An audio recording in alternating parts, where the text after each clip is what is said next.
La Coordinación Nacional de Antropología e Historia y el Grupo Multidisciplinario Vida y Cocinas les damos la más cordial bienvenida a nuestras terceras jornadas Diálogos Latinoamericanos sobre Estudios de Alimentación, Comida y Cocinas.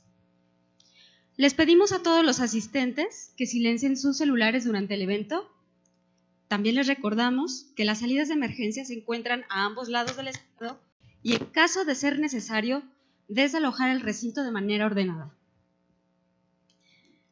Agradecemos la asistencia del público que se encuentra en esta sala y de quienes nos acompañan vía Zoom o YouTube.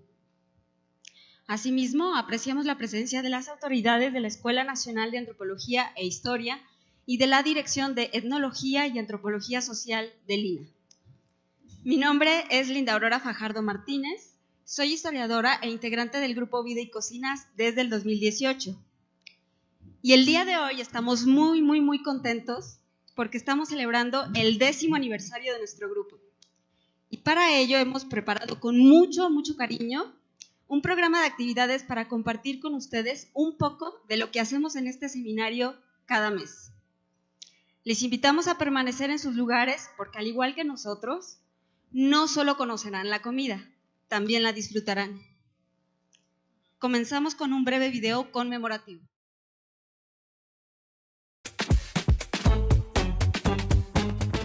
¿A qué sabe estudiar la comida?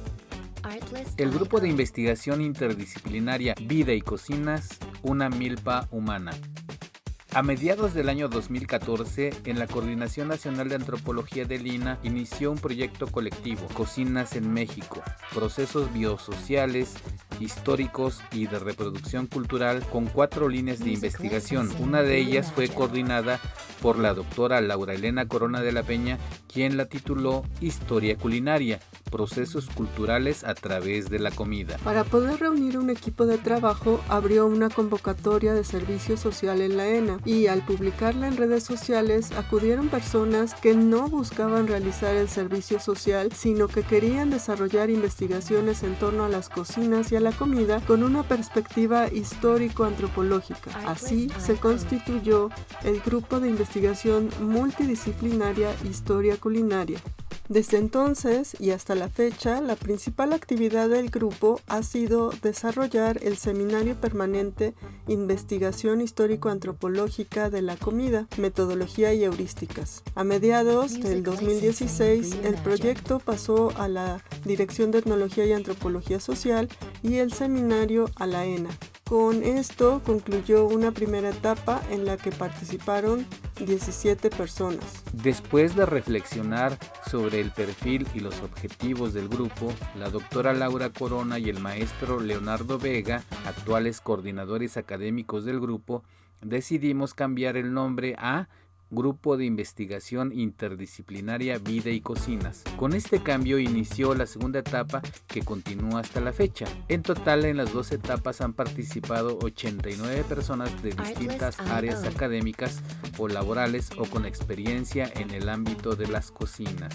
A través de estos 10 años de trabajo, hemos desarrollado una idea de lo que son los sistemas de generación y transmisión de conocimiento y los entendemos como conjuntos flexibles de conceptos y acciones que se construyen en colectivo y a partir de las relaciones sociales. Consideramos que el capitalismo patriarcal ha privilegiado uno de estos sistemas, el científico. De ahí surge nuestro principio central. No existe un sistema de generación y transmisión de conocimientos humano, infalible o superior a otro. Y de este principio deriva nuestro objetivo general: abrir un espacio de generación y transmisión de conocimiento decolonial y comprometido en el que, como en una milpa, existan, convivan y dialoguen diversas experiencias, conocimientos, proyectos y deseos de conocer por qué comemos lo que comemos, cómo esto se vincula a la historia nacional y local, a nuestra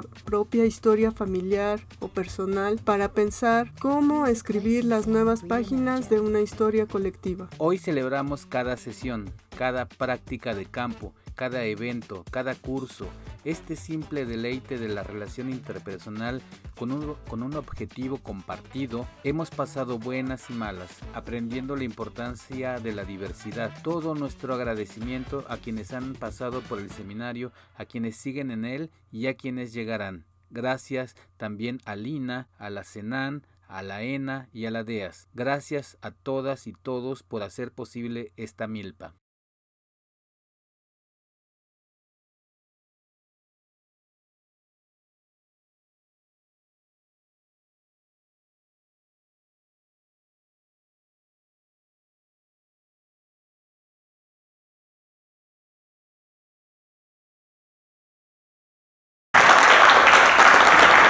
Gracias, maestro Gastón. Finalmente, les pedimos a los coordinadores del grupo, la doctora Laura Corona y el maestro Leonardo Vega, nos dirijan un mensaje. Muy buenos días a todas y todos. Muchas gracias a Linda por abrir estas terceras jornadas del grupo Vida y Cocinas, Diálogos Latinoamericanos, Estudios de Alimentación, Comida y Cocinas, en el marco de nuestro 10º aniversario.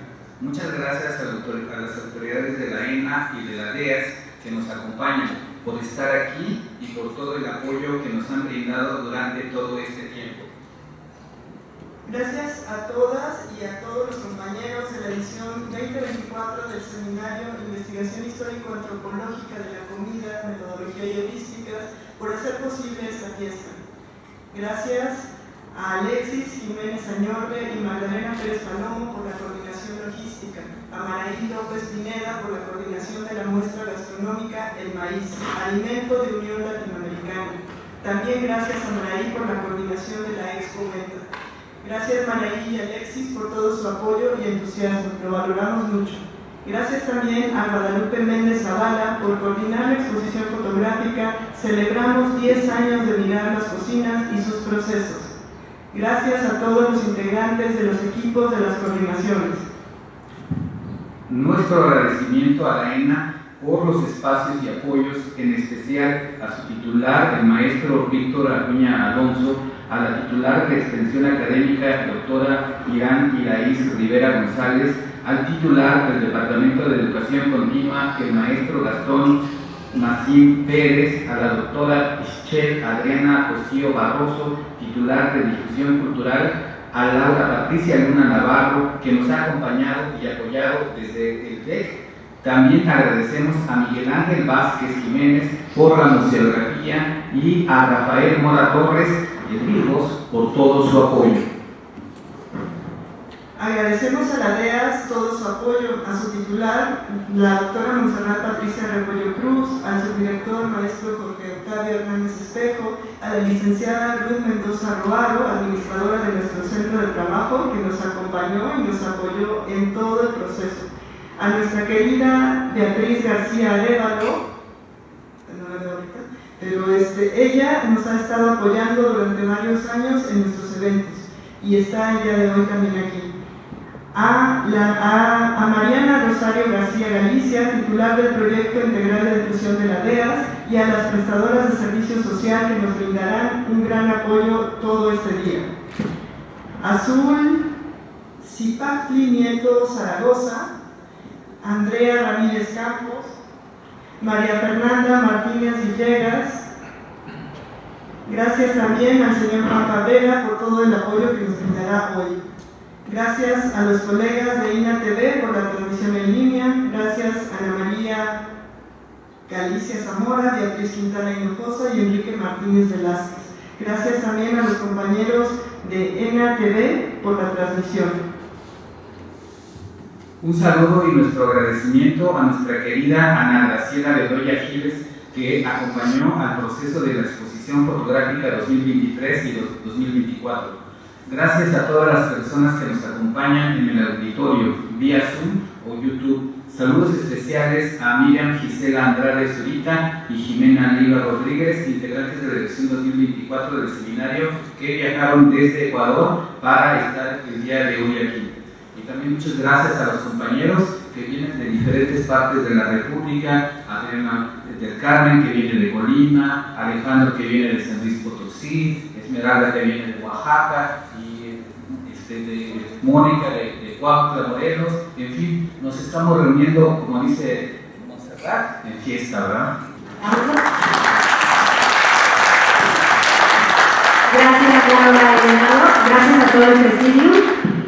Le pedimos ahora a la moderadora de la primera mesa que pase, por favor, para iniciar. Muchas gracias.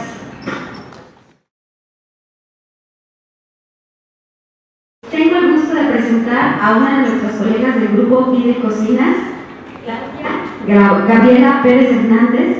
Es tesista de Antropología Social por la Escuela Nacional de Antropología e Historia, con un enfoque particular claro en los sistemas de alimentación. Su interés principal radica en estudiar las dinámicas alimentarias de la región de Milpa Alta, donde ha explorado la relación entre las comunidades campesinas y sus prácticas alimentarias tradicionales. En esta ocasión, Claudia moderará la mesa 1, que lleva por nombre Sembrando Soberanía Alimentaria. Adelante, Claudia, y muchas gracias. Hola, buenos días, bienvenidas y bienvenidos a esta mesa que, como acaba de comentar mi compañera, tiene por nombre Sembrando Soberanía Alimentaria. Les pedimos nuevamente a los presentes que pongan en silencio sus celulares y les recordamos que las salidas de emergencia están a los costados de este presidio. Los ponentes tendrán 15 minutos para su exposición y les avisaré cuando queden 5 minutos. Invitamos al público en Zoom y en YouTube a que nos escriban sus comentarios y preguntas en cuanto los tengan en los chats correspondientes, ya que por esa misma vía se les dará respuesta. Y a los presentes les comentamos que se les pasarán unos papelitos para que puedan escribir comentarios, preguntas y sus datos de contacto para que se les pueda responder. Y sin más, damos inicio con la exposición de Aime. Adelante, por favor. Muchas gracias, buenos días. Me da mucho gusto finalmente abrir a la mesa. Bueno, mi nombre es Aime Rangel, soy ingeniera en procesos agroalimentarios por la UBBJ y actualmente estoy haciendo una maestría en el Instituto IESTUR de gastronomía. Bueno, el tema que yo elegí es la soberanía alimentaria, pero la voy a contrapuntear con el tema de seguridad alimentaria. Entonces quedó así: la soberanía alimentaria en la Ciudad de México es posible. Sí. El objetivo es conocer y reflexionar los términos de soberanía y seguridad alimentaria, conocer las características de cada uno, analizar las posibilidades de llevarse a cabo aquí en la Ciudad de México. Aquí sigue, por favor. Y bueno, el concepto de soberanía alimentaria no es nuevo aquí en México, pero toma aquí en México una importante relevancia a partir de los años 90, específicamente en el 96 con Vía Campesina, que en la Declaración de Tlaxcala lo lanza como concepto político y para ganar fuerza social lo traslada a la Cumbre Mundial celebrada en el mismo año en Roma, pero es así como se apropian, es así como entra esta fuerza social para darle impacto a los campesinos en América Latina y en África Occidental, haciéndole frente a las políticas neoliberales aplicadas a la agricultura y a la alimentación. Es así que desde entonces, para los estudiosos del tema, el concepto ha podido tener varias modificaciones y adecuaciones. Y para este caso, para este ejercicio, para este tema, vamos a ocupar el concepto que tiene Vía Campesina para darle cuerpo al concepto de seguridad alimentaria. La que sigue, por favor. Para poder entender estas políticas en México y en el mundo se deben de entender diversas acciones, pero debido al poco tiempo que tenemos, las vamos a poder nada más nombrar, pero considero que son muy importantes que conozcamos que incluso hay organizaciones que las meten dentro de parámetros para poder establecer soberanía en algunos lugares. Y estas son conceptos como índices de pobreza, nutrición, malnutrición, macroalimentación, micronutrición, hambre y pobreza en general. Y bueno, ¿qué es la soberanía alimentaria? No, en esta. La organización Vía Campesina ha venido trabajando ya, como les mencionaba, en este término. La soberanía alimentaria es el derecho de los pueblos a alimentos saludables y culturalmente apropiados, producidos mediante métodos ecológicamente respetuosos y sostenibles. Y tienen su derecho a definir sus propios sistemas alimentarios y agrícolas. Ponen las aspiraciones y necesidades de quienes producen, distribuyen y consumen alimentos en el centro de los sistemas y políticas alimentarias, en lugar de las demandas de los mercados y las corporaciones. Defiende los intereses y la inclusión de las próximas generaciones y ofrece una estrategia para resistir y desmantelar el actual régimen corporativo de comercio y alimentación. Y va a proporcionar así directrices para que los sistemas alimentarios agrícolas, ganaderos y pesqueros determinados por los productores y usuarios locales. Esto va a implicar la protección del mercado doméstico contra los productos excedentes que se venden más baratos en los mercados internacionales y contra la práctica del dumping, que esto es el vender a precios mucho más bajos del propio costo. Este nuevo concepto constituye una ruptura con relación a la organización actual de los mercados agrícolas propuesta en las prácticas por la Organización Mundial del Comercio. Por favor. El concepto reconoce los derechos de las mujeres campesinas, la gente sin tierra, el campesinado y la pequeña agricultura, a la tierra, agua, semillas y recursos naturales y productivos, así como un adecuado suministro de servicios públicos. Se reconoce como pilares de la soberanía alimentaria el derecho de la alimentación, el acceso a recursos productivos, la producción agroecológica y el comercio en mercados locales. La producción de los alimentos es el problema de hoy en día. Cómo se producen y para cuántas personas se alcanzan.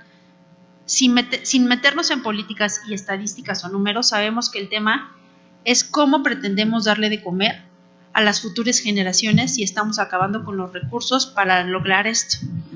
Es por eso que considero que una buena forma es afrontar el tema a través de la soberanía alimentaria. Sí, por favor. Propongo unas pequeñas preguntas de reflexión.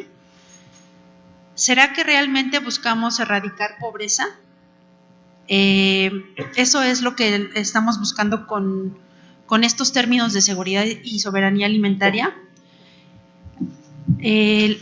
¿Será que lo que queremos es que no haya más hambre en México? Si es que sabemos bien qué es el hambre y si existe realmente hambre en México o solamente es algo también que nos están queriendo implementar. Vamos a pasar con el término de seguridad alimentaria. Este término lo tiene establecido la FAO.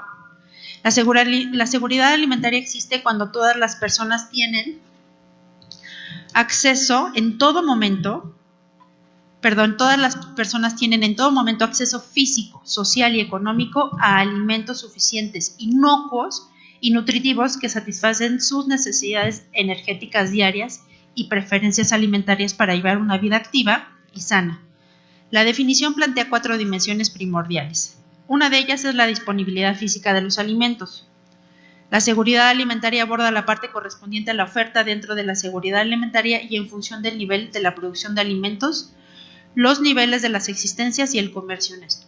¿Esto qué quiere decir? Que la seguridad alimentaria plantea que las personas tengan acceso a alimentos sin ofrecer una trazabilidad puntual. Esto quiere decir que finalmente no vamos a ver de dónde viene el alimento, siempre y cuando cumpla con estas características.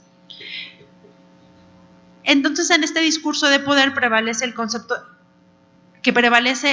de seguridad alimentaria, se vería como una panacea para acabar con el hambre mundial. Con las políticas neoliberales, el hambre y la malnutrición crecen no por ausencia de los alimentos, sino por una ausencia de derechos por ellos. Y entonces surge un nuevo paradigma, la soberanía alimentaria como una construcción social y cultural y un reclamo mundial del movimiento campesino. Que sigue, por favor. Yo quiero trabajar un poquito para poderles dar un poco más de contexto con una encuesta que se hizo en el 2002. Es un censo agropecuario que lo que pretende es una fuerte información económica agropecuaria y forestal aquí en la Ciudad de México. Describe características económicas, tecnológicas, ambientales y sociales en unidades de producción, que así las vamos a ver como UP, agrícolas, ganaderas y forestales. Para este trabajo solamente vamos a ver las agrícolas. Las superficies y unidades de producción agropecuarias, como se pueden ver en las gráficas, la mayoría se concentra, por supuesto, en las delegaciones como Milpalta, que es la mayoría, Xochimilco y después Tláhuac, en ese orden. La mayoría de la agricultura que se lleva en estos lugares es a cielo abierto. En ella se producen como cultivo anual avena forrajera, papa, brócoli, maíz. Aquí lo que quiero resaltar es que, por ejemplo, la papa no es endémica de estas regiones, sin embargo se siembra y se siembra tanto porque se está destinando para empresas como Sabritas. Y los cultivos perenne, que como todo el mundo sabemos, pues en Milpalta está el nopal, seguido del agave, la alfalfa y después manzana, limón y el aguacate, la que sigue. Los sistemas de riego, por supuesto, en su mayoría son sistemas por gravedad, por el sistema de terrazas que tiene la alcaldía de Milpalta. ¿Qué quiere decir con esto? Que se siguen utilizando metodologías o tecnologías agroecológicas finalmente, ¿no? Porque el riego por goteo o otras formas son mínimas. El control de plagas, aquí se me hizo muy interesante este diagrama porque te muestra prácticamente mitad y mitad. La mitad de los agricultores están ocupando tecnologías modernas con sistemas agroquímicos agresivos, pero también ya el 50% está haciendo esta introducción a sistemas agroecológicos. Que sí. Y bueno, las tecnologías utilizadas siguen siendo en su mayoría la semilla criolla. La que sigue, por favor. Y bueno, como ya les había comentado un poquito, hacemos una reflexión final. El concepto de seguridad alimentaria ha mejorado en México, pero a costa de la soberanía alimentaria. Esto es una paradoja porque entre mayor seguridad alimentaria se ve menor soberanía alimentaria. Las políticas neoliberales favorecen la compra de alimentos en el mercado internacional, lo que provoca el abandono del campo, y eso se ve claramente en las diapositivas que les puse, porque no hay, ¿no?, la suficiente producción para dar de comer realmente a toda la ciudad. Se expone al país al riesgo extremo, externos, como por ejemplo en la pandemia, que nos dejó ver cómo estuvimos dependiendo muchísimo de las importaciones. Y no se resuelve finalmente los problemas de salud y las necesidades de nutrición del país. La que sigue. Y bueno, como parte de la celebración de los 10 años de Vida y Cocina, estamos los participantes mencionando un poco de nuestra experiencia en este paso de nuestra carrera aquí en el seminario.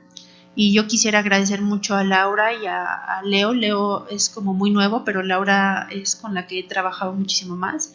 Y es una persona que ha sido muy empática conmigo, y sobre todo es pues alguien que brinda todo lo que está a su alcance para que tú puedas desarrollar lo que traes en proyecto, ya sea personal, laboral, escolar.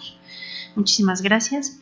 Y como experiencia, el seminario me ha ayudado a mantener el enfoque, porque yo reciente acabo de terminar una ingeniería que me desvió un poquito al área agrícola, agropecuaria. Sin embargo, Vida y Cocinas me mantuvo muy centrada en el enfoque que yo siempre he querido permanecer estudiando, que es la alimentación en el sentido antropológico estrictamente, a través de la metodología de heurística y etnografía. Entonces, el grupo me ha servido para conocer a gente de todo el mundo al día de hoy, y nos ha abierto puertas que difícilmente puedes llegar a hacer si no tienes esta multidisciplinaridad, ¿no?, que tiene el seminario. Muchas gracias. Gracias, Aime, por tu participación. Ahora daremos paso a la presentación de Elvira Mardujano Candia. Adelante, Elvira, por favor. Gracias, buenos días. Voy a comenzar con mi presentación titulada Hongueando con Don Roberto, un día en la recolección de hongos silvestres. El objetivo de esta presentación es describir el proceso de recolección de hongos silvestres llevado a cabo por don Roberto Flores Martínez, contribuyendo en el conocimiento de esta actividad y su relación con la biodiversidad. Don Roberto es habitante de la comunidad de San Pedro Nexapa, muy cercana al volcán Popocatépetl. Es parte del municipio de Amecameca de Juárez. Bueno, pues ese día que fuimos a recolectar hongos con don Roberto, acudí con mi esposo y llegamos más o menos a las 7:50 el día 1 de octubre del presente año. Él nos había citado a las 8 de la mañana. Todas las fotos que presento son tomadas por su servidora.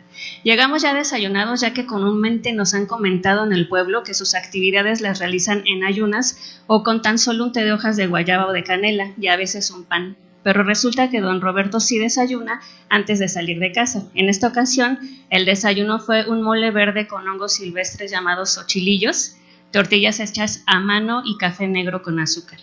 Además, hay que afilar bien el cuchillo en una de las piedras del patio y preparar los 2 botes que don Roberto lleva por lo regular para transportar los hongos. Estos botes tienen orificios en la base para que las esporas vayan cayendo en el bosque. Para don Roberto es muy importante llevar un refresco sabor mandarina y 4 cigarros, además de algo sencillo para comer al terminar de honguear. En esta ocasión fue un pan de feria de San Miguel Xochitla, de donde había regresado don Roberto el día anterior.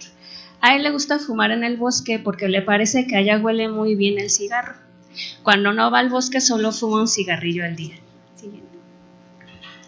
Salimos a las 8:20 de la casa de don Roberto hacia la Volcana, así le llaman al volcán Iztaccíhuatl en San Pedro Nexapa. También le llaman Doña Rosita. Nos dirigimos hacia allá. Cerca de ahí se encuentra también un cerro llamado La Mollera y otro llamado Cerro Gordo. Aquí en el mapa ustedes pueden ver, creo que sí se alcanza a ver, no sé, en la imagen, está el poblado de San Pedro Nexapa. Fuimos en auto hacia Apatlaco, que es un parque turístico. Por ahí fuimos a honguear y pasamos por Paso de Cortés, por el albergue, y de ahí al camino hacia Apatlaco, que también llega a Puebla. Siguiente. Dijo don Roberto que la zona a la que íbamos es planita para que vayamos tranquilos y que íbamos a pasar también por una zona llamada El Espinoso. Antes de salir a honguear, él siempre piensa que con lo que le quiera ayudar Dios está bien. A veces solo llena medio bote y otras veces llena rápido sus 2 botes y a las 12 del día ya viene bajando. Normalmente sale a las 6 de la mañana con su papá y otras personas. Regresan entre 2 y 3 p.m. ya que, aunque él y su papá terminen antes, tienen que esperar a los demás para que todos traigan hongos. Además se van juntos en una camioneta. Bueno, este es el camino, carretera Mecameca Paso de Cortés, y después el camino a Apatlaco, que nos llevó al lugar donde empezaríamos la búsqueda de los hongos. A ese lugar llegamos a las 8:53, a la entrada del camino a Apatlaco. Siguiente. Ya al lugar donde se inicia la búsqueda llegamos a las 9:14 de la mañana. Hay que saber dónde buscar los hongos, ya que pueden encontrarse por debajo de pequeños matorrales. Por eso don Roberto ya sabe en qué zonas los puede encontrar y los busca intencionadamente ahí. El lugar es muy grande y sería imposible buscar en cada matorralillo, como pueden verlo en las fotos. Siguiente. Aunque se suponía que íbamos a un lugar planito, encontramos diferentes tipos de terrenos, zonas planas, cañadas, subidas muy profundas, lugares con hierba muy crecida, otras muy húmedas y con muchos árboles. También lugares que sirven como potreros y el río que viene de la cascada de Apatlaco. Para la recolección de hongos, don Roberto primero identifica si es comestible o no, y esto lo hace muy rápidamente debido a su experiencia de casi 40 años, ya que comenzó esta actividad a los 10 años de edad y ahora tiene 47 años.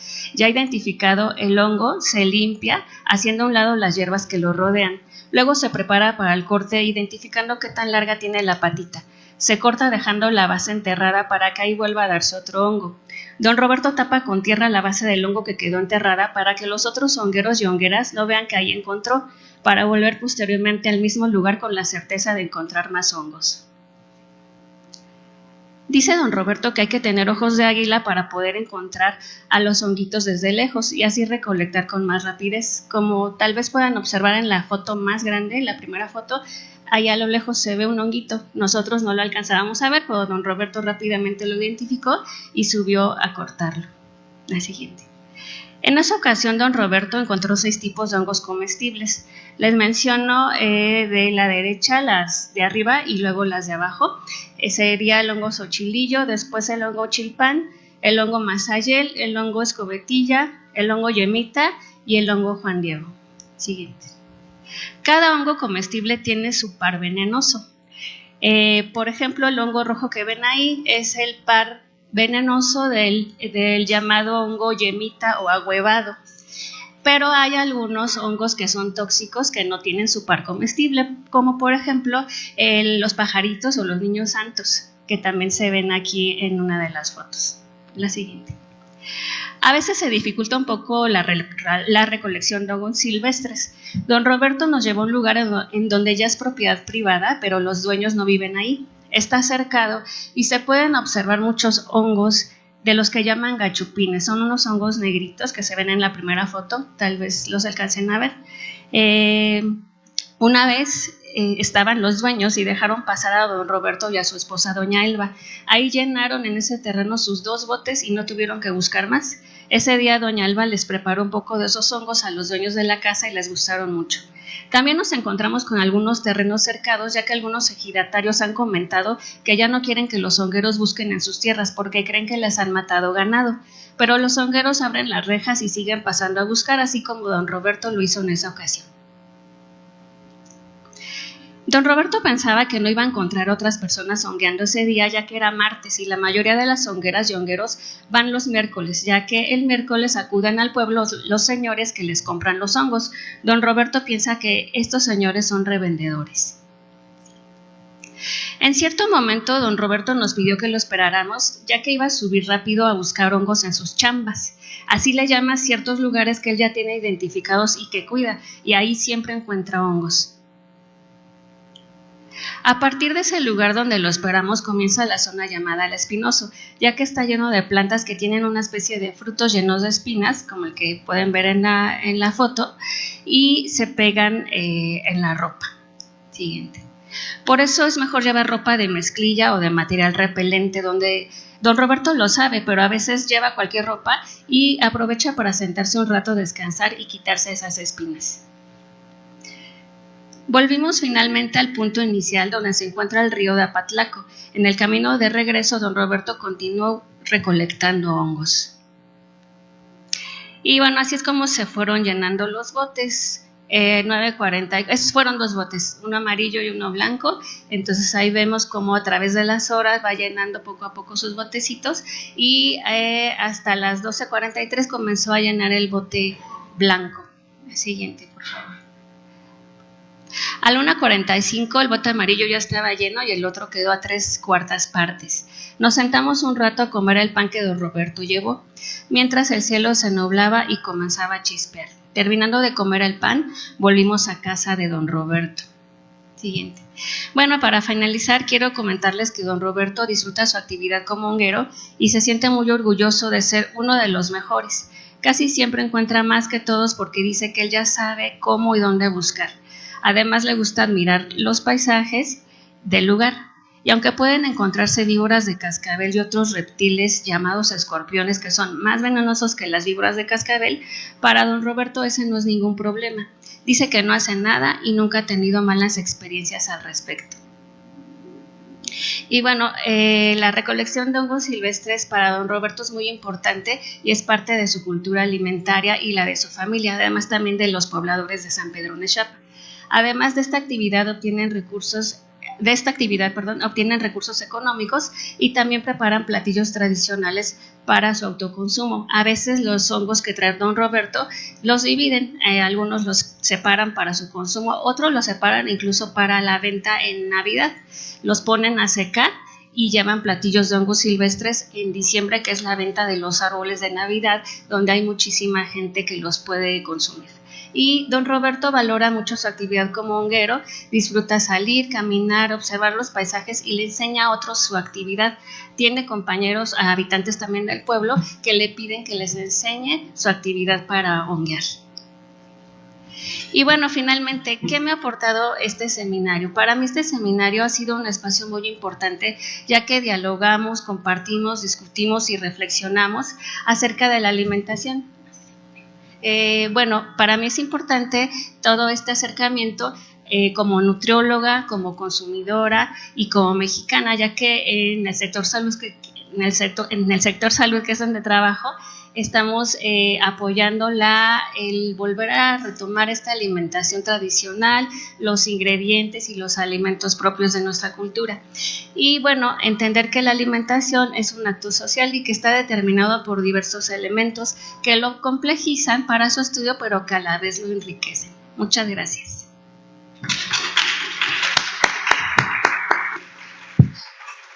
Gracias, Elvira, por tu participación, y ahorita pasaremos con Guadalupe Méndez Zavala. Buenos días, muchas gracias. Mi nombre es Guadalupe Méndez Zavala. Yo parto desde la sociología, soy licenciada en sociología por la UAM. Y yo trabajo como consultora en prevención de las violencias. Entonces mi profesión y mi posición parte, digamos, mis actividades profesionales parten desde la intención de buscar o acercarse a la solución de problemáticas. En mi trayectoria como consultora, de una u otra manera, siempre voy como hilando los temas de investigación, y uno a nivel consultoría que yo quería desarrollar era el tema acerca de las comidas, pero en específico de los sistemas alimentarios. Y pues quiero dar gracias al seminario, al espacio, a la ENA, en verdad agradecida que se nos puedan dar a las personas, a través de educación continua, se nos puedan dar los espacios para seguir entrenando nuestra capacidad de investigación a un nivel independiente.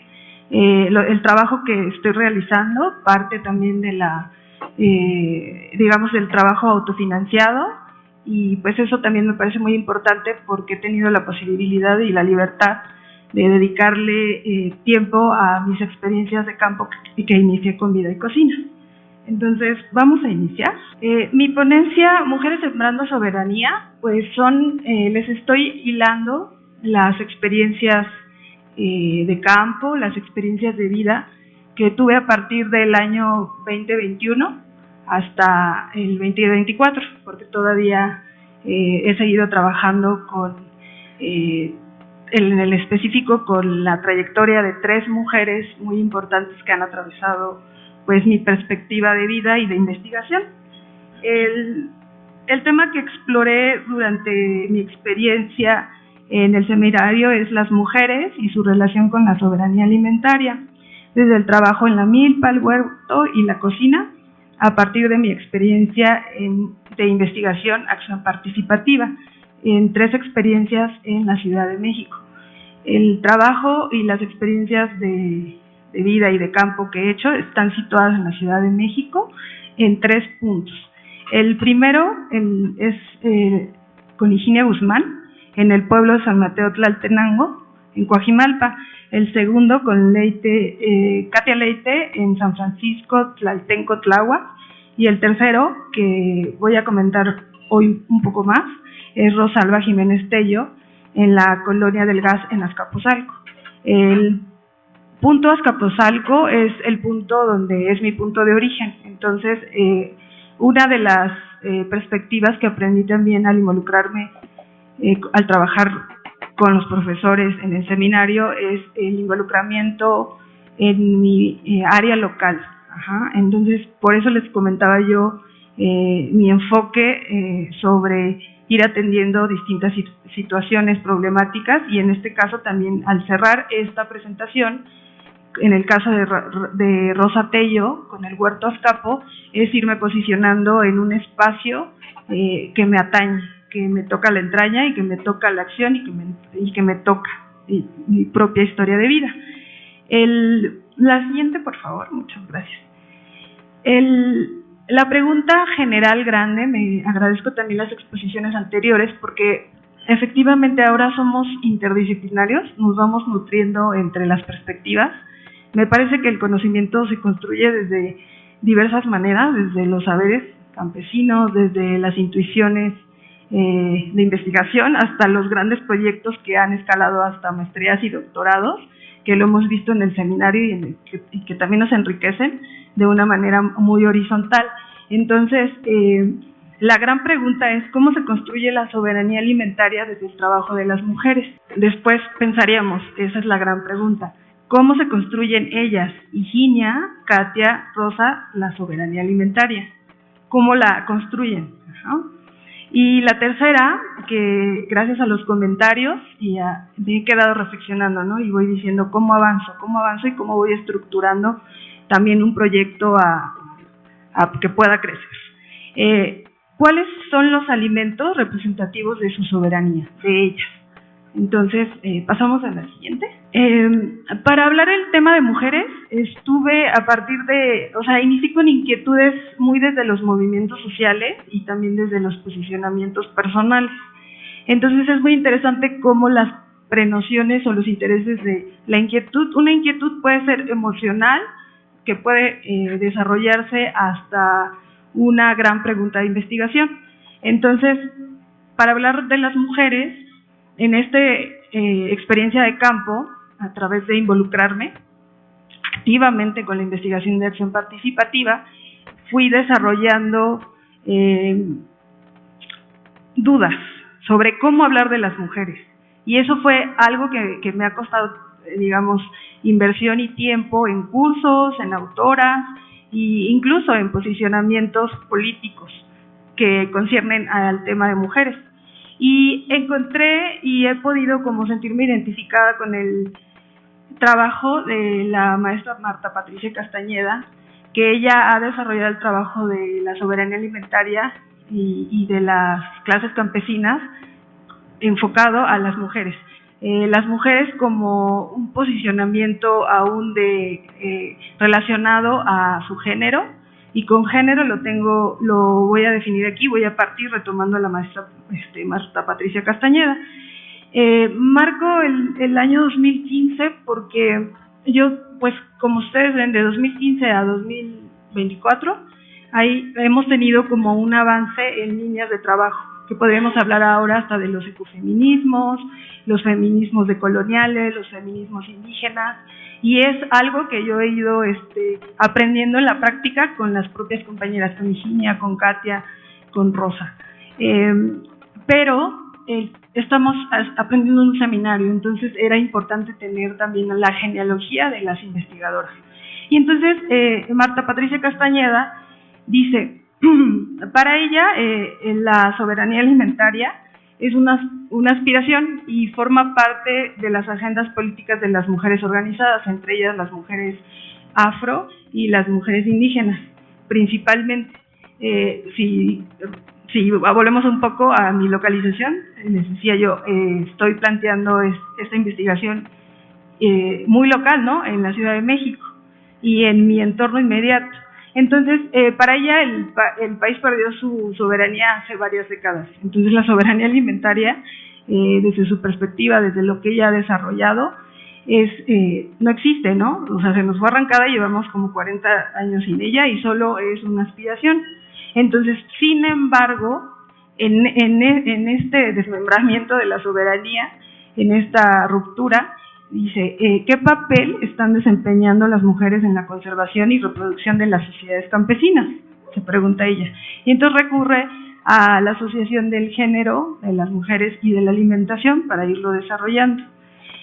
El género, entendido como es una, y yo también quiero partir de ahí, es una relación primaria y significativa de poder que alude a una forma de ser y estar en el mundo definida por una cultura social, económica y política de los cuerpos sexuados, o sea, hombres, definidos a través de su biología.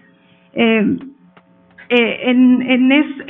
este posicionamiento es preguntarse cuáles son las contribuciones de las mujeres a garantizar la alimentación de las personas que están bajo sus cuidados en determinados contextos. Es decir, las mujeres cuidan sus hogares, cuidan las milpas, cuidan los traspatios y además atienden actividades comunitarias. Tienen actividad determinada por su rol de mujeres. Partiendo de este posicionamiento, el caso que les quiero compartir en esta sesión es el caso de Azcapotzalco. Como yo les decía, después de haber hecho la exploración con Higinia en San Mateo y con Katia en Tlaltenco, en Azcapotzalco me encuentro con el colectivo Huerto Azcapo y en específico con la trayectoria de Rosita. La trayectoria de Rosa es una genealogía campesina y es una mujer que decide migra a Estados Unidos y decide regresar por un interés personal de construir temas que tuviesen que ver con la educación y con la concientización sobre el trabajo de la tierra. Ella no sabía cómo llevarlo, cómo desarrollarlo, por dónde ir, pero ella se regresó de Estados Unidos para trabajar en México y construir un proyecto educativo. Bueno, el colectivo Huerto Azcapo, en el cual tuve la oportunidad de participar en el año anterior, hace un año, gracias también al posicionamiento que yo he tenido en el seminario, pudimos incluir en una propuesta de talleres el trabajo, proyectos de desarrollo cultural comunitario, cocinando cultura ambiental del suelo a la mesa.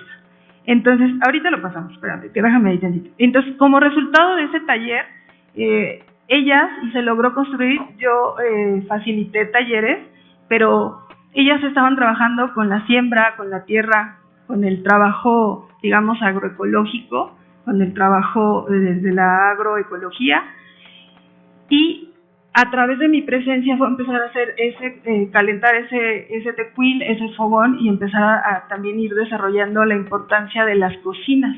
Y el año pasado logramos tener como, digamos, el concepto de comensalidad, entenderlo como una dinámica de reunión que permitía que a través del alimento la comunidad se juntara, se intercambiara recetas, practicara conocimientos, pero todo esto derivado a través del taller. Entonces, hoy les traje las publicaciones que están ahí, el Cualitlali, que es el morral comunitario, que está aquí, que es una publicación del colectivo, y recetas ancestrales.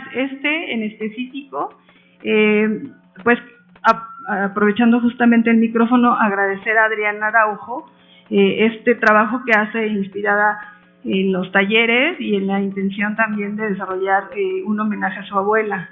Entonces, ella nos entrega el atole de teja, hecho a través de semillas de girasol negro, masa, cacao, canela y piloncillo, y los tamales de bugambilia, el recuerdo de su abuelita. Entonces, estará conectada, le mandamos un saludo. Siguiente. ¿Qué alimentos serían los alimentos que me remiten a la soberanía alimentaria? Para el colectivo Huerto, la zampa, que es un combinado de semillas, de diversas semillas, es un alimento que se construye para generar apego dentro del huerto. Todos la comemos, todos nos la llevamos, todos las consumimos, las guardamos, están ahí, y Rosa siempre las está generando. Siguiente. La nixtamalización sería otra técnica de las cuales yo relaciono como una técnica en las cuales estas mujeres enfocan su energía para desarrollar ese trabajo de concientización y sobre todo de práctica. En el caso de la nixtamalización, lo aprendí a través de mi convivencia con Higinia, y era el trabajo de ir al molino y hacer las tortillas. ¿En la siguiente? Sí. Bueno, en esta parte técnica de ir recibiendo como conocimiento por parte de las mujeres, existía también una red de colaboración de diversas mujeres, entre ellas yo. Vas a colaborar, vas a ayudar, los árboles frutales dan, la tierra da, pero hay que transformar el alimento. Y entonces se generó también una red de correspondencia. ¿Qué quiere decir esto? Que al yo ir y recibir información y práctica y técnica, también me tocaba empezar a aprender a cocinar, entrar y trabajar como toda esta parte ya siguiente, pues realmente rica, porque es el tema de la comida. Otro alimento que encuentro y me parece muy interesante son las conservas de chile manzano de la señora Higinia. Este alimento, este producto, ha llegado hasta la red de consumo de mi alacena, entonces llega todo este trabajo.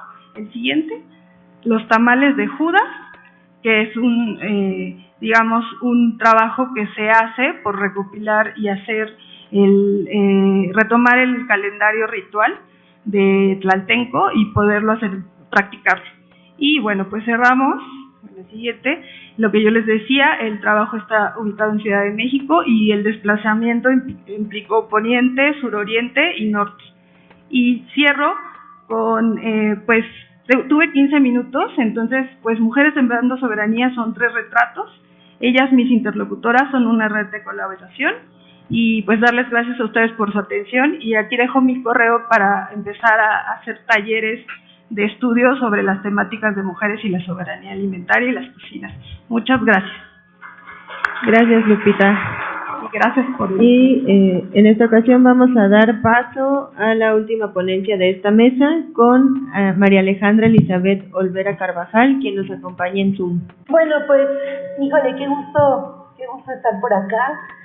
Bueno, me presento, mi nombre es Alejandra Olvera y pues aprovecho para saludarles y también para agradecer a las y a los organizadores pues de esta fiesta de vida y cocinas y también pues felicitar con mucho cariño a Laura y a Leo por el increíble trabajo que realizan y también por compartir tanto con las y con los participantes de este grupo. Bueno, yo les voy a presentar cambios alimenticios en el sur de Tlaxcala a partir de las transformaciones socioambientales de los siglos XX y XXI. Hay aquí, bueno, un pequeño error de dedo, perdón. Bueno, pues esta investigación es parte de un proyecto que se realiza desde el Centro INA Tlaxcala y pues trata sobre las transformaciones generadas a partir de las severas problemáticas socioambientales presentes en Tlaxcala, específicamente en el sur del estado. En este caso les voy a platicar principalmente sobre los cambios que se han generado en torno al campo y a la alimentación. Bueno, pues este trabajo aún se encuentra en construcción y busca comprender una problemática a partir de la historia ambiental y sobre todo desde la reconstrucción de un territorio pues ahora deteriorado y enfermo a partir de la historia oral, es decir, específicamente desde las voces que conocieron y que recuerdan el espacio de otra manera. Por lo anterior, una de las herramientas que se han priorizado para la realización de esta investigación ha sido la etnografía, que privilegia, pues bueno, se trata de construir a partir de los testimonios de las y de los habitantes de diversas comunidades sobre los procesos que han atravesado sus territorios a partir de la llegada de la industria durante el siglo XX.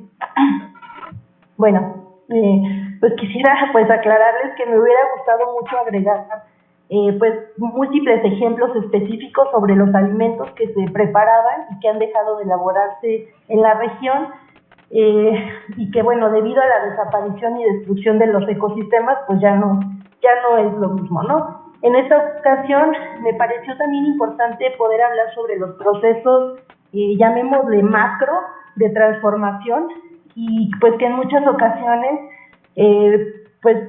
pensados para el incremento de la producción de alimentos, o bueno, ese es el discurso, ¿no?, que se maneja, y pues es tal cual la imposición de lógicas productivas capitalistas en las que por medio de la industria se han transformado los territorios, nuestra forma de vida, se va deteriorando nuestra salud y los ecosistemas también se destruyen.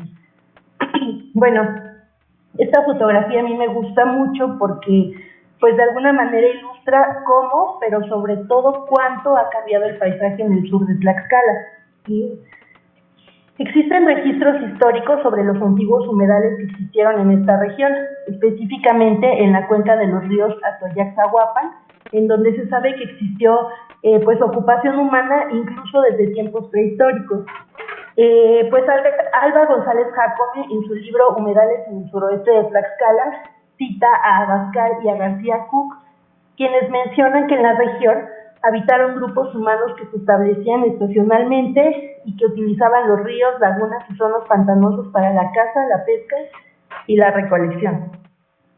La existencia de estos humedales pues permitió que múltiples culturas se asentaran en sus márgenes y que se desarrollaran también complejos sistemas para la producción de alimentos.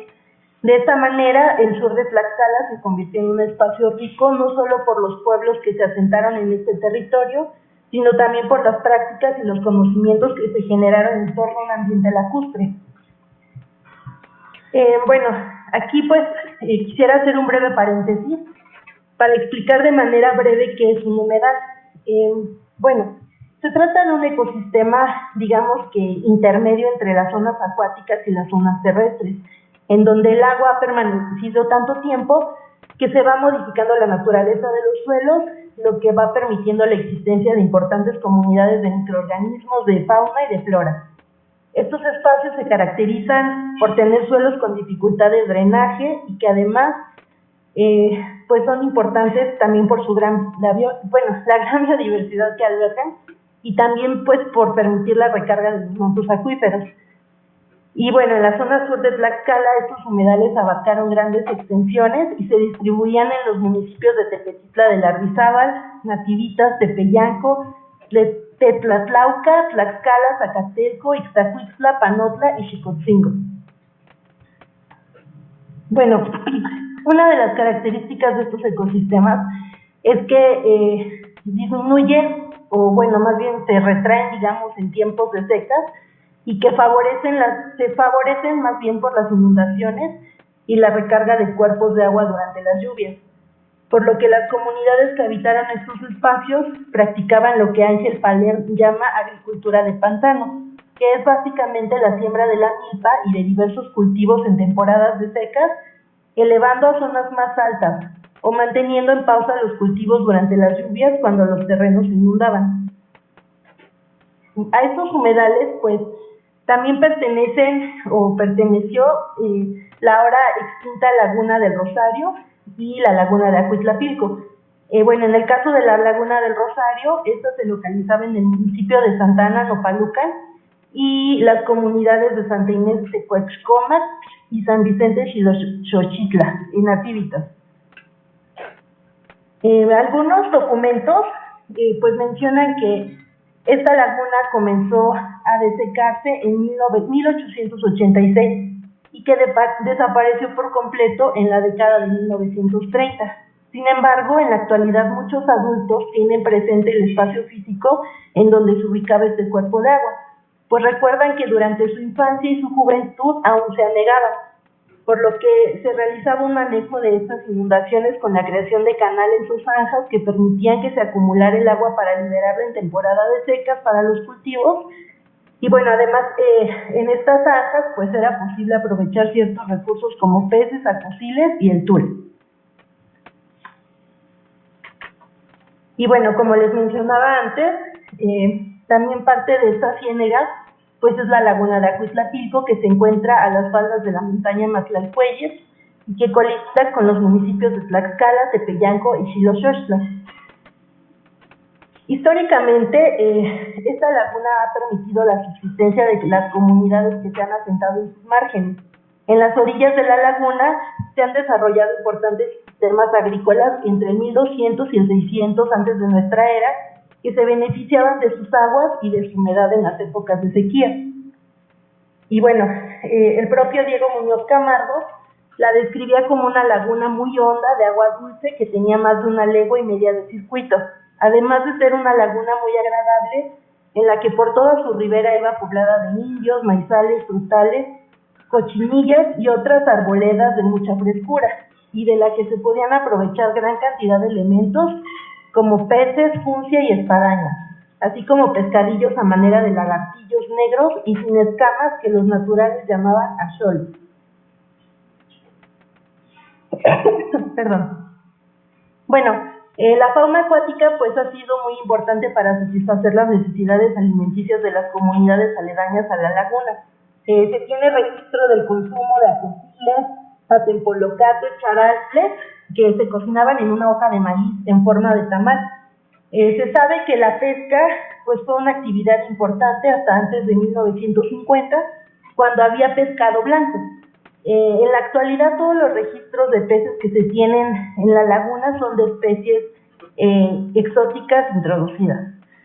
Y bueno, pues en la memoria de las personas de las comunidades y los registros por parte de diversos investigadores, durante los últimos 35 años aproximadamente la laguna se ha secado ya en 2 ocasiones.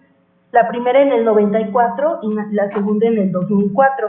Las causas de su desecación pues han sido múltiples, pero bueno, podría mencionarse que el proceso de transformación de este espacio se incrementó a partir del siglo XX y que la historia de su deterioro y riesgo de desaparición se comparte con el resto de los humedales del sur de Tlaxcala. Bueno, en general, pues las transformaciones más trascendentales en la región sur de Tlaxcala llegaron junto con la idea de la modernidad, que fue modificando los ecosistemas, pues la forma de vivir, de producir alimentos, e inclusive convirtiendo a la región en una de las zonas más contaminadas de todo el país. A lo largo del tiempo, pues la concepción que han tenido los pueblos y las comunidades sobre el agua ha sido transformada. En este cambio de perspectivas... Ale, te quedan 5 minutos. Muchas gracias. En este cambio de perspectivas mucho ha tenido que ver el Estado, porque bueno, después del reparto agrario que se dio durante la primera mitad del siglo XX, se consideraba necesario generar formas para irrigar el campo y detonar la producción de alimentos. En 1947 se construye el distrito de riego número 56, Atoyac-Zaguapan, que va modificando completamente el paisaje agrolacustre que durante miles de años pues había existido en la zona. Bueno, el agua que se acumulaba en esta región pues en algunos casos fue extraída mediante bombas de succión y en otros casos fue desviada por medio de diques hacia el estado de Puebla, que bueno, era redirigida hacia la presa de Valsequillo con la intención de irrigar pues otras zonas de cultivo. Y bueno, también tengo que mencionar que todo este proceso pues se fue acompañando de la tecnificación del campo y desde luego del uso de agroquímicos. Y bueno, pues finalmente la industria comienza a sentarse en la zona a partir de la década de los 60. Pues llegó se creó, se construyó la autopista México-Puebla en el 62. En el 65 se instala una ensambladora de Volkswagen y el complejo petroquímico Independencia. Más tarde se construye el corredor industrial Tlaxcala-Puebla. Y bueno, actualmente se tiene pues un registro de que al día de hoy operan más de 22,000 empresas industriales en esta región. Y bueno, aquí pues el problema es que estas industrias utilizan el agua de la cuenca y la devuelven contaminada a los ríos Atoyac y Zaguapan. Y bueno, pues ya brevemente sobre la laguna de Acuitlapilco, que pues no deja de ser parte de esta antigua ciénega, se localiza en otro espacio, pues también se ciernen ahora múltiples amenazas. Una de ellas, sin duda, es la descarga de aguas pues contaminadas provenientes de drenajes domésticos y sobre todo de la plaza comercial Galerías Tlaxcala. Aquí hay un severo problema de omisión por parte del Estado y en muchos casos del municipio de Tlaxcala, que pues a pesar de que se ha detectado amonio y que se ha sugerido inclusive la suspensión de la pesca y del pastoreo debido a la presencia de arsénico y de plomo, al municipio no le interesa pues redirigir estas aguas o tratarlas, ¿no? En todo caso. Bueno, ya casi para finalizar, me gustaría mencionar que el deterioro ambiental que se vive en la región sur del estado pues ha generado que hoy en día esta cuenca de Tlaxcala-Puebla se ha considerado una de las 30 regiones de emergencia sanitaria y ambiental que ha sido identificada por el CONACYT. Y bueno, este deterioro pues ha enfrentado a las y a los habitantes a múltiples situaciones que ponen en riesgo no solo sus conocimientos y sus prácticas tradicionales, prácticas que incluso pues tienen que ver con los saberes relacionados con la alimentación. También han tenido que sortear ya la disminución de las lluvias, la erosión de las tierras, la pérdida de biodiversidad, de agrobiodiversidad, y desde luego, pues tristemente, las enfermedades que han generado la contaminación del agua, del aire y del suelo. Y pues bueno, la devastación ecológica en Tlaxcala pues tiene como causa fundamental el modelo de desarrollo que se ha impuesto desde los años 50 del siglo pasado y que se ha centrado en el crecimiento industrial y en la agroindustria. Este modelo ha tenido un fuerte impacto en la salud, en la cultura, en la economía de los pueblos, ¿no? Y pues bueno, en las comunidades campesinas e indígenas, ¿no? Históricamente invisibilizadas. Y pues ya, para terminar ahora sí, pues diré que en Tlaxcala, a pesar de pues te queda un minuto. Sí, gracias. Pues existen flamitas de esperanza, ¿no? Que se han gestado en diversos espacios y en donde numerosas organizaciones sociales pues resisten a la modernización forzada y sobre todo a las consecuencias ambientales que produce esta transformación, pues impuesta totalmente de manera vertical. Y bueno, pues son estas organizaciones las que permiten pensar en que la realidad puede y debe ser pues transformada. Eso sería todo. Muchas gracias. Gracias, Alejandra. Y gracias a todas las ponentes. A continuación, tengo el gusto de presentar a nuestra comentarista, la doctora Elena Lazos Chavero. Ella es profesora investigadora del Instituto de Investigaciones Sociales de la UNAM, tiene la licenciatura en Biología por la propia UNAM y maestría en Antropología Social por la ENA. Estudió el doctorado en Antropología y Socioeconomía del Desarrollo en la Escuela de Estudios Superiores en Ciencias Sociales, París, Francia. Le han sido otorgados distintos premios y reconocimientos. Ha coordinado numerosos proyectos de investigación sobre dinámicas socioambientales y territoriales alrededor de la agrodiversidad y de la biodiversidad. Es autora y coautora de 5 libros, 75 artículos de investigación y capítulos en libros. Sus líneas de investigación son ecología política en torno a la conservación de la agrodiversidad y la soberanía alimentaria, percepciones e impactos sobre maíz transgénico, género y desarrollo rural, vulnerabilidad ante el cambio climático, cultura y poder en torno a la conservación de los recursos naturales. Bienvenida, doctora Elena Lazos. Tendrá 30 minutos para sus comentarios y le avisaré cuando le queden 5. Tiene la palabra. Gracias. Bueno, ante todo, pues muchas gracias por la invitación a este espacio, ¿no? Que tiene, ¿no?, unos años, una trayectoria importante, ¿no?, en estudios sobre alimentación y agricultura. Y entonces, pues yo le doy muchísimo las gracias a Laura como a Leonardo. Entonces, procederé a los comentarios. Aunque claro, siempre es difícil si no se sabe como que la historia que les lleva a, ¿no?, como hacer sus preguntas de investigación, cuál ha sido su trayectoria, desde qué perspectivas, ¿no? Entonces a veces es difícil y lo que quisiera es que siempre lo tomaran, ¿no?, como pues líneas constructivas, ¿no?, en las cuales pues hay un interés precisamente de construir y de avanzar en estos temas, ¿no? Me voy a ir un poco por cada una de las ponencias y después lo haré como globalmente, ¿no?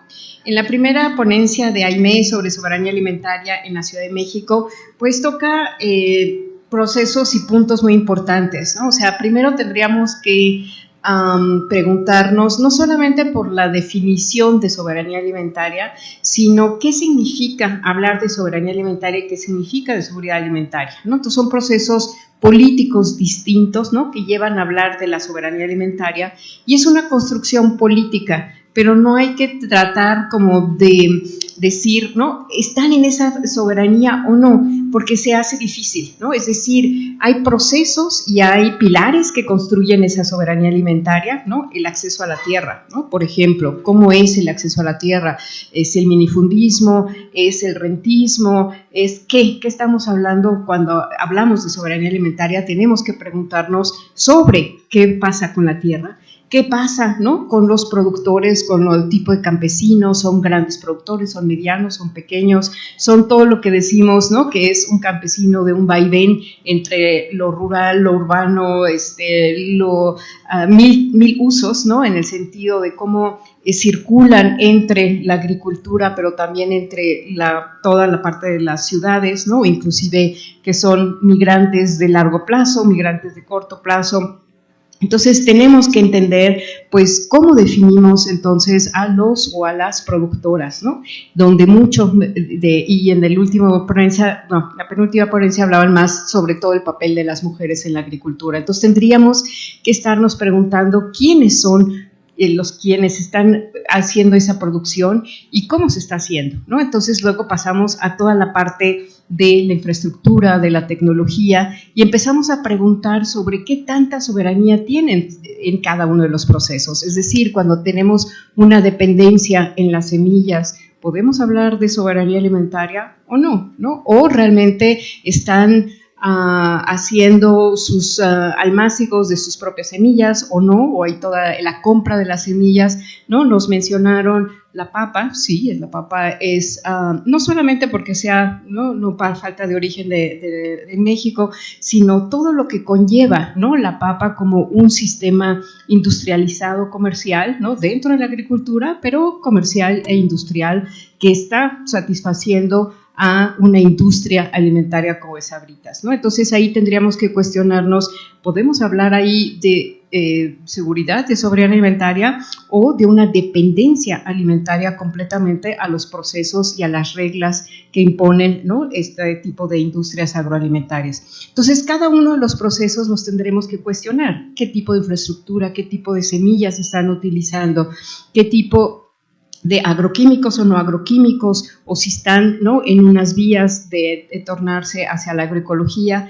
Nos hablaban que había como un 50% de agroecología y 50% de agroquímicos, pero lo importante sería saber quiénes, ¿no?, quiénes están ya en ese torno hacia la agroecología, cómo y por qué, cuáles son sus retos. No es nada fácil, ¿no?, tornarnos hacia sistemas agroecológicos. Sabemos de toda la parte, no solamente del mercado, sino también, pues eso, ¿no?, del tipo de suelos, del tipo de la infraestructura, del tipo de campesinos, productores, productoras, ¿no?, cuáles son los grandes retos, y que no es fácil, ¿no?, tornarnos a la agroecología.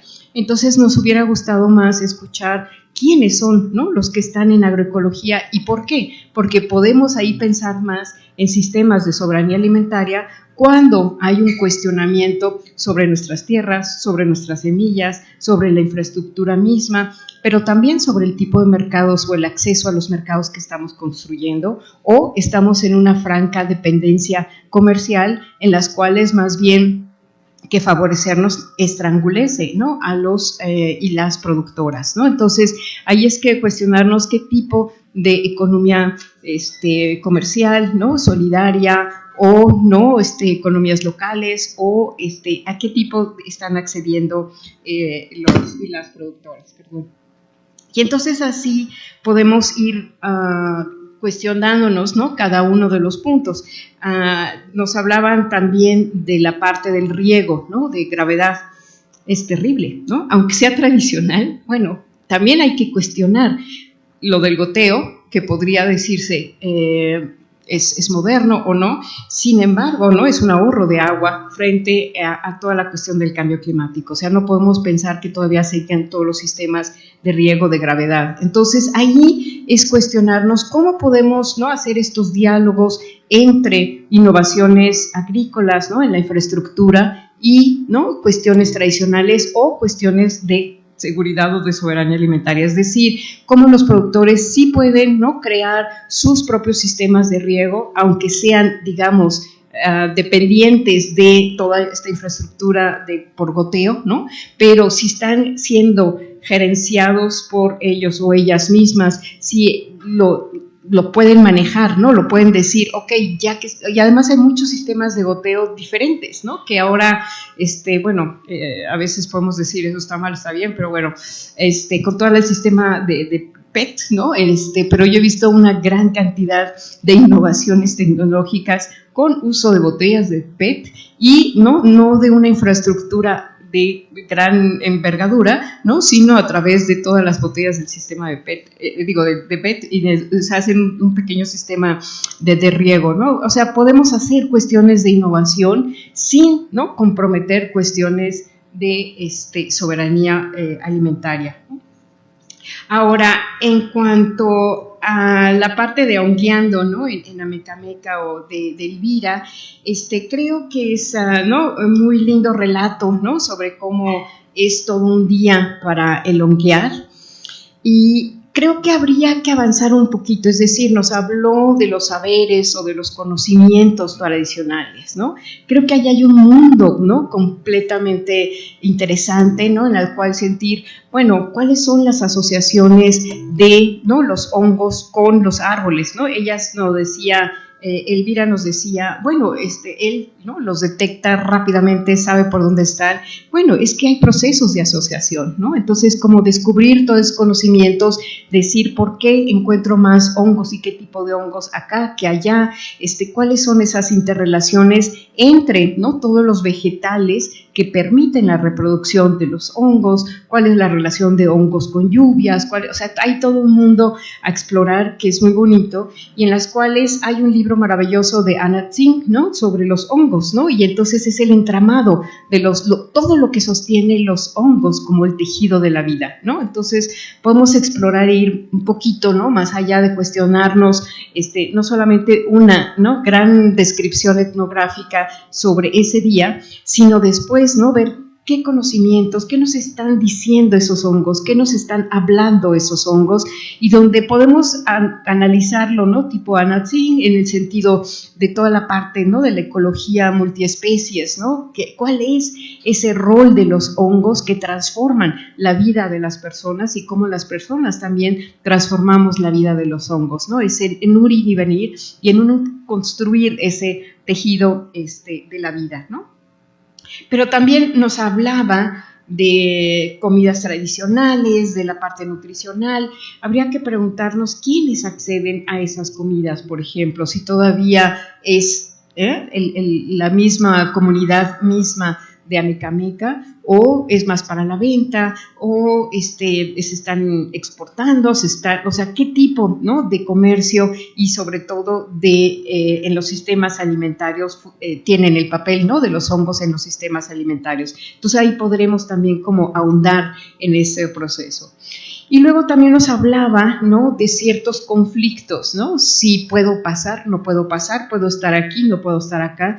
Yo creo que ahí una de las preguntas es, ¿de quién son los hongos?, ¿no?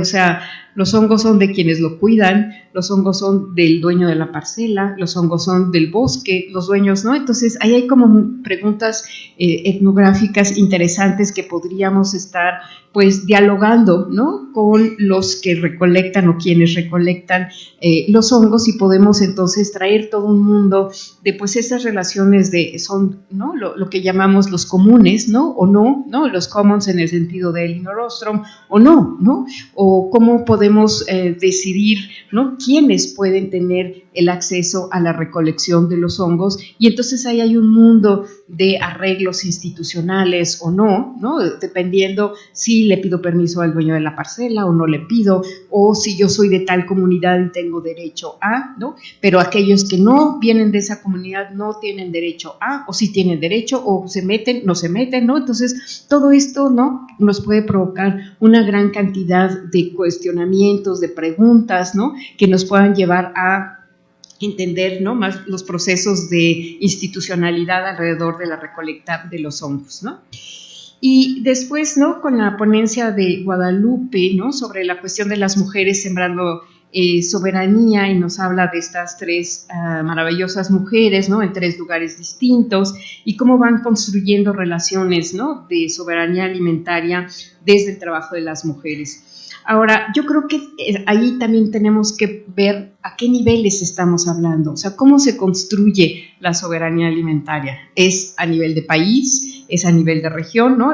La primera persona nos hablaba a la Ciudad de México. ¿Podemos hablar de soberanía alimentaria a ese nivel, a esa escala? ¿O cómo podemos entonces entender este concepto, ¿no?, político, ¿no? De soberanía alimentaria a niveles escalares, ¿no? Entonces podemos decir que a nivel de de una señora, por más maravillosa que sea, puede construir procesos de soberanía alimentaria, o podemos definirla de otra manera, ¿no? No tiene que ser a fuerzas por soberanía alimentaria. Podemos decir, ¿no? Todos los constructos que hacen todas esas personas por el rescate de una alimentación tradicional, por el rescate de las recetas tradicionales, de no solamente las recetas y las formas de preparar, sino también de todos los ingredientes, ¿no? Entonces, creo que es muy, muy rico, ¿no? De poder hablar ingredientes, recetas a través de género, ¿no? Y entonces ver toda la parte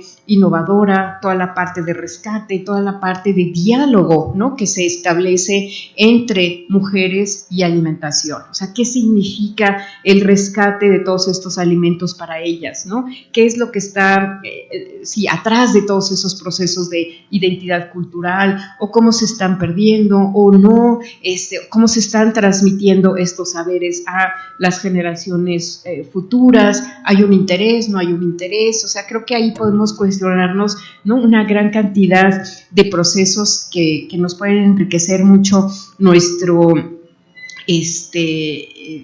nuestras investigaciones, ¿no? Y bueno, esta publicación de Morral Comunitario, creo que es muy interesante, muy importante, de ese rescate, ¿no? Y entonces de cómo precisamente no tenemos que encasillarlo, ¿no? En lo que es esa soberanía alimentaria, sino que podemos abrir todos estos procesos de diálogos, de construcción de saberes, de construcción de conocimientos, o pérdida de algunos ingredientes o no, y nos habla, ¿no? De algunos procesos, de lo de la nixtamalización, que si bien es cierto, es un proceso, ¿no? Que viene desde la colonia, desde tiempos prehispánicos, y que la colonia, ¿no? Rompe, o, ¿no? Que luego cómo se construye esa parte de la nixtamalización de manera distinta, así en procesos de ruptura y de reconstrucción, pero que además, ¿no? Nos cuestiona mucho, porque en otras partes del mundo donde se consume mucho el maíz, como en muchos lugares o comunidades de África o de la India, sin embargo no se llevaron la nixtamalización, ¿no? Entonces esto nos lleva como a remitir, bueno, ¿por qué pasan, ¿no? Como algunos ingredientes, pero no pasan estos procesos? ¿Qué significa la nixtamalización para todavía nuestras comunidades, para las mujeres, ¿no? Y en las cuales pues ahí hay, ¿no? Como una parte muy positiva y una parte también negativa en términos de un enriquecimiento nutricional a nivel de calcio, a nivel, ¿no?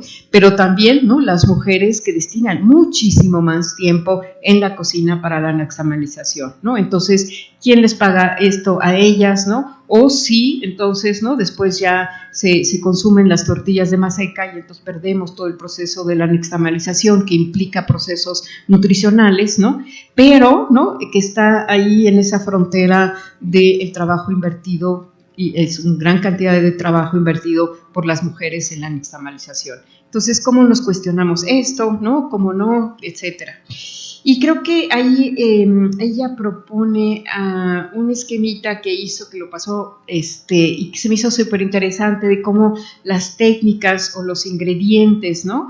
Pueden provocar procesos de colaboración y procesos de correspondencia. Y creo que ahí podemos ahondar mucho, ¿no? Es decir, cómo un ingrediente puede circular y puede realmente lograr esa colaboración y esa correspondencia en lo que también los antropólogos llamamos procesos de reciprocidad, ¿no? O sea, cómo se establecen esas redes de reciprocidad a través de un ingrediente o a través de una técnica. Entonces ahí sería como muy interesante de poderlo profundizar en ese esquemita que propuso Guadalupe, ¿no?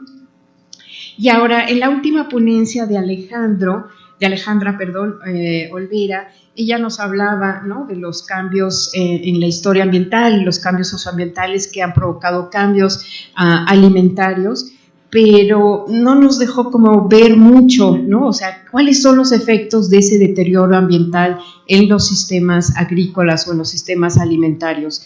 porque si vemos, ¿no? Por un lado nos habla del distrito de riego, ¿no? De Atoyac, que creo que sería muy importante de ahondar en eso, es decir, ¿qué provocó el riego en esos procesos, ¿no? Es decir, cambios tal vez de la milpa o del maíz a, ¿no? Un sistema comercial o a un sistema industrializado con altos usos de agroquímicos, pero como que no pudimos realmente entender esa parte del deterioro ambiental, sistemas de riego y cambios en los sistemas agrícolas y alimentarios. Y por otro lado, sabemos que en Tlaxcala están muchas de las experiencias agroecológicas importantes de nuestro país, ¿no? Están ahí los del Grupo Vicente Guerrero, que han trabajado, ¿no? En esa zona, no en el sur, ¿no? Pero tienen alianzas con personas del sur. O Ixtenco, ¿no? Que es muy famoso por su conservación de maíces, ¿no? Locales, de los maíces nativos, ¿no? Entonces, ¿cuál es entonces esa interacción entre esa historia del deterioro ambiental y estos procesos de, digamos, de reivindicación de la milpa o de reivindicación de otro tipo de sistemas más, ¿no? Con un corte agroecológico? Entonces podría ser interesante que no solamente, digamos, sí, es importantísimo lo que ella planteaba como hipótesis, hay una historia ambiental, hay un deterioro ambiental y esto viene a transformar los sistemas agroalimentarios. Sí, pero como que no supimos cómo, ¿no? Transforma esos sistemas agroalimentarios, pero lo interesante también de Tlaxcala es como a pesar, ¿no? De esa deterioro, a pesar de la erosión de los suelos o de la contaminación del agua, hay estas como esperanzas de vida en el sentido no solamente agroecológico, sino esperanzas de vida, y retomo, ¿no? Lo que nos dijo su compañera sobre correspondencia, sobre colaboración en procesos de agroecológicos como los de Vicente Guerrero o como los sistemas de Ixtenco. Entonces, bueno, ahí hay como muchas de las interrogantes, ¿no? Entonces, bueno, yo con esto termino los comentarios en particular de las ponencias, pero creo que lo que nos abre, ¿no?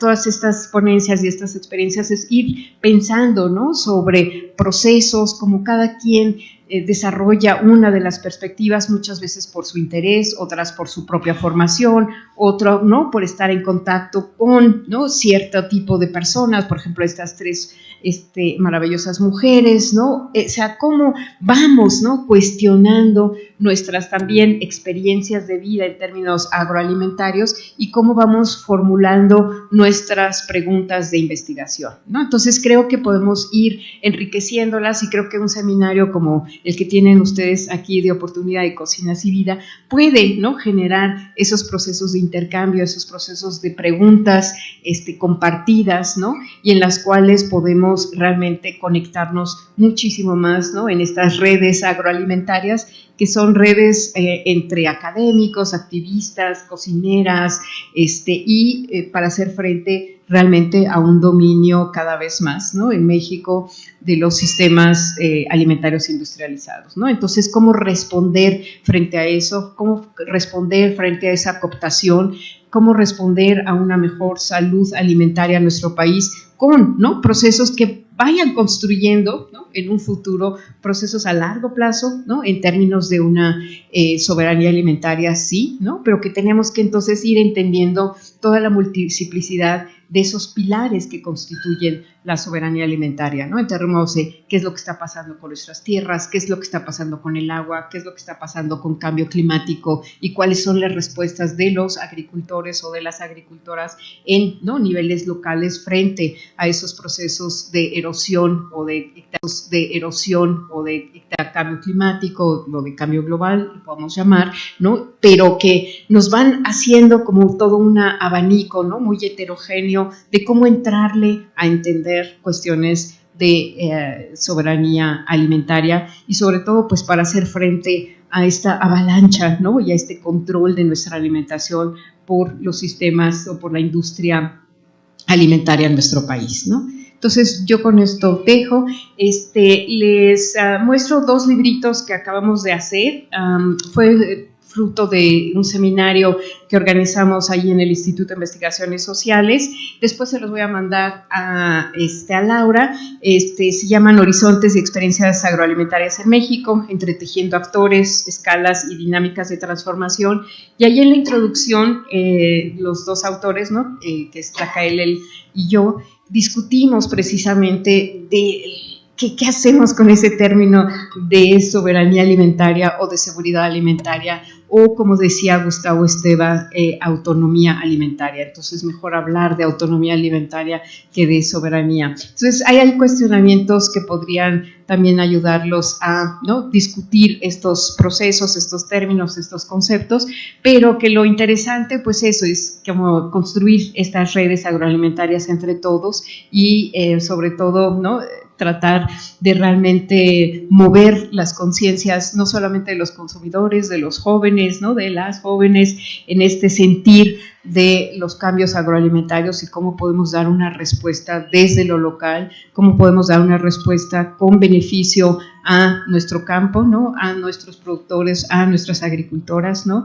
y no estar en esa dependencia que sí, muchos años, ¿no?, 50 años, 60 años nos han llevado de políticas hacia una dependencia alimentaria cada vez más fuerte, ¿no? Entonces ahí hay muchos cuestionamientos que podemos construir juntos y juntas. Gracias. Gracias, doctora. Agradecemos a la doctora Lazo sus comentarios y a todas las personas por su participación. Les pedimos a los ponentes que suban para tomar una fotografía también con usted, doctora. Y al resto del público les comentamos que tendremos un descanso de 15 minutos. Pueden visitar la expoventa. Buen día a todas y a todos los asistentes. Qué gusto estar con ustedes en las terceras jornadas del Grupo Vida y Cocinas del seminario La Investigación Histórico-Antropológica de la Comida.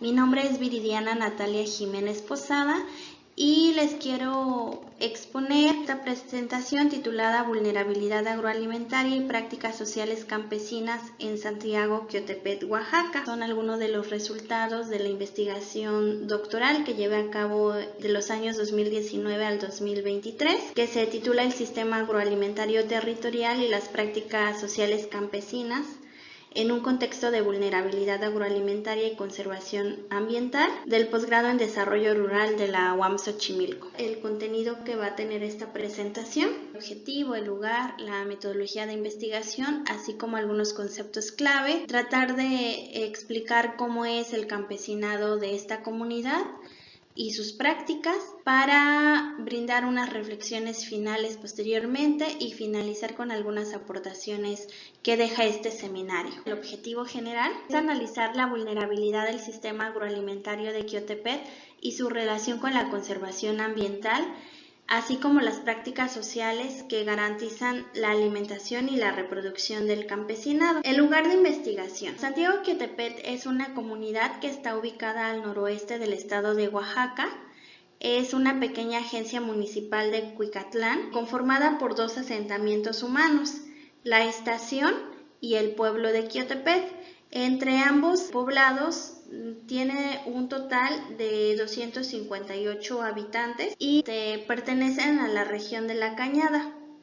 Desde 1998, esta comunidad pertenece a la Reserva de la Biosfera Tehuacán-Cuicatlán porque es una comunidad que posee una enorme riqueza histórica, cultural y biológica.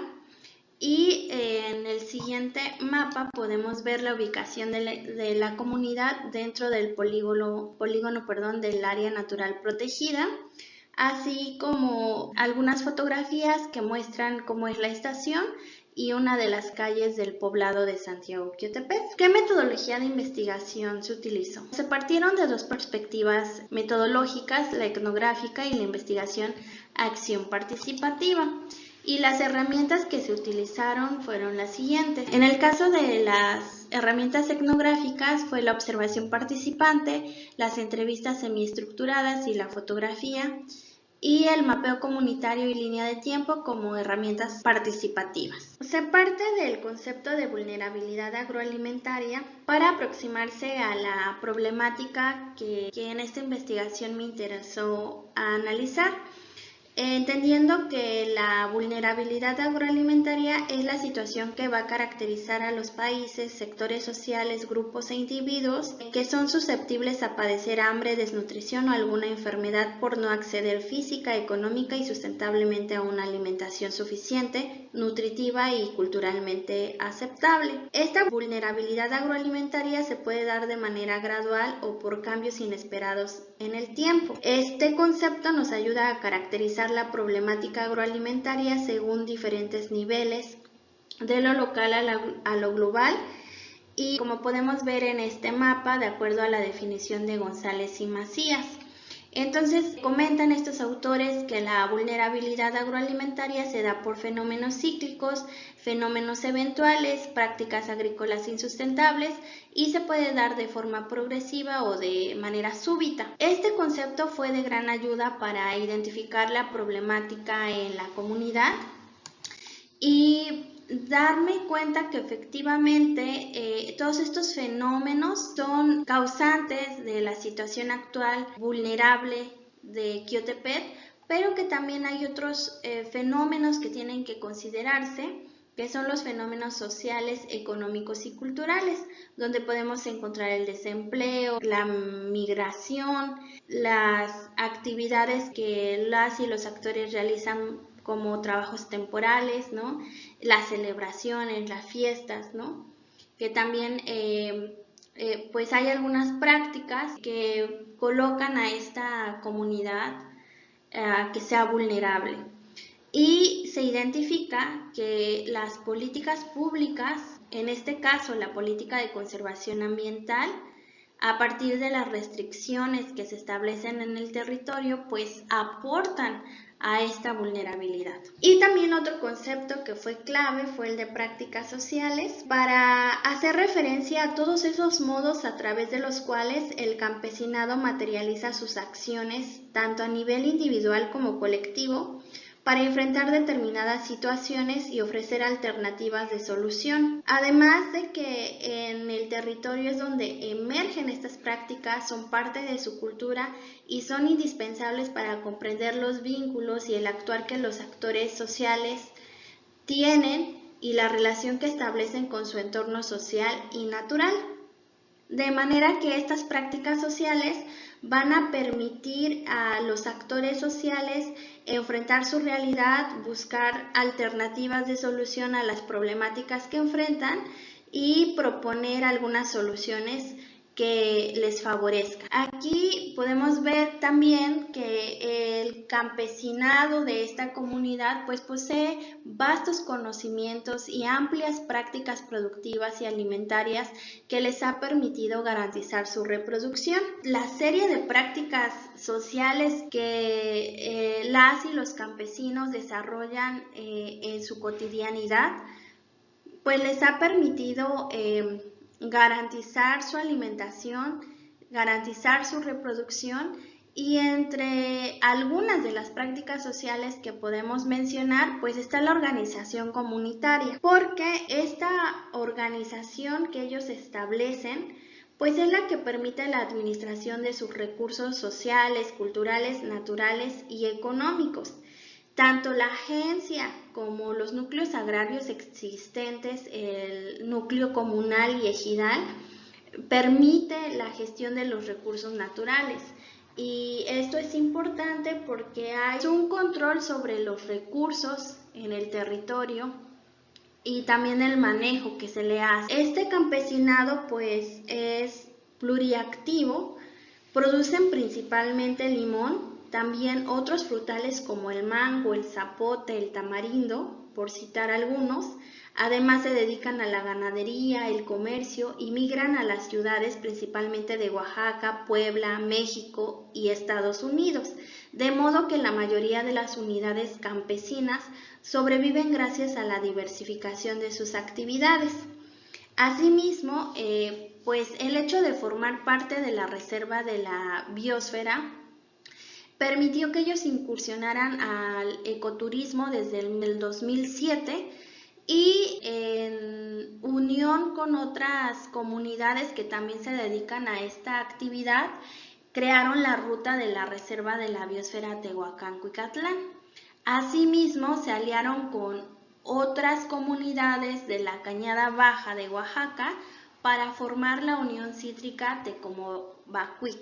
Esto con la finalidad de buscar mercados, precios más justos, y bueno, que su fruta se pudiera comercializar. Pues es importante también mencionar que la situación del campo en esta comunidad pues es delicada, ¿no? Por los diversos factores que ellos enfrentan. Y bueno, el proyecto de conservación ambiental juega un papel importante porque transformó la dinámica comunitaria y los vínculos entre los diferentes actores sociales. Pero también entre estas estiras y aflojas, ¿no? Con la normativa de la Reserva de la Biosfera, ellos desarrollan prácticas que permiten que su alimentación resista, que sigan realizando prácticas que, aunque la reglamentación del área natural restrinja, ellos buscan maneras de seguir produciendo sus alimentos para poder preparar la comida tradicional y acceder a recursos que ellos históricamente pues han empleado. Entonces las celebraciones pues tienen un papel sobresaliente porque son en esos espacios donde se logra ver de qué manera la comida es un elemento importante para la defensa territorial y también para la lucha por la autosuficiencia alimentaria, o más bien la importancia de buscar formas de que esta comunidad vuelva a ser autosuficiente, ¿no? Porque bueno, es algo que se ha perdido, los frutales desplazaron a la milpa, hay alimentos como el maíz y el frijol que siguen formando parte de su dieta tradicional y ellos buscan formas de acceder a estos recursos. La comida entonces cotidiana y la comida ritual pues habla mucho de esta resistencia. Aquí podemos ver una foto de Don Santos y su acompañante en una celebración de Santiaguito en la fiesta patronal de la comunidad. Están comiendo barbacoa al horno y bueno, aquí podemos ver una imagen que permite comprender de qué manera las y los campesinos de esta comunidad acceden a los diferentes mercados para garantizar su alimentación, para obtener mayores ingresos, garantizar su comida diaria y por lo tanto pues su reproducción.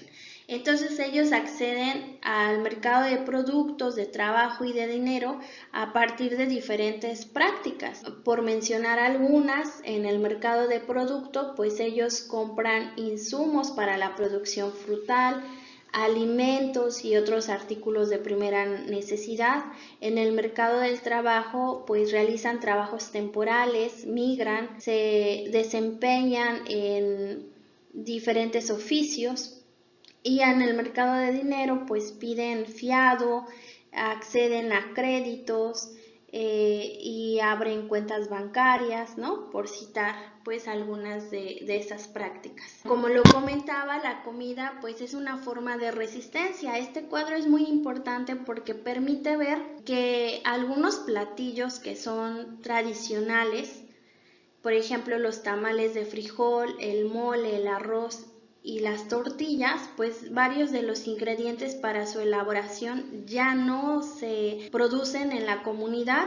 Sin embargo, se buscan las maneras de acceder a ellos.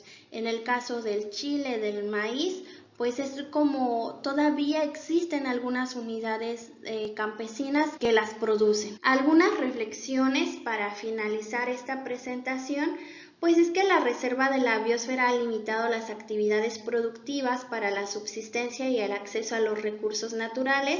También ha creado algunos conflictos intercomunitarios, pero el campesinado se ha valido de sus prácticas sociales para enfrentar estas adversidades y podemos ver que en el ser y en el hacer campesino hay posibilidades de trazar nuevos caminos para seguir garantizando la alimentación y la producción de alimentos locales, que las redes extracomunitarias son necesarias para la búsqueda de alternativas al desarrollo hegemónico, que las mujeres tienen un papel sobresaliente en la alimentación, no solo porque son las encargadas de administrar los recursos y los cuidados de los integrantes, sino también para la preservación de la vida.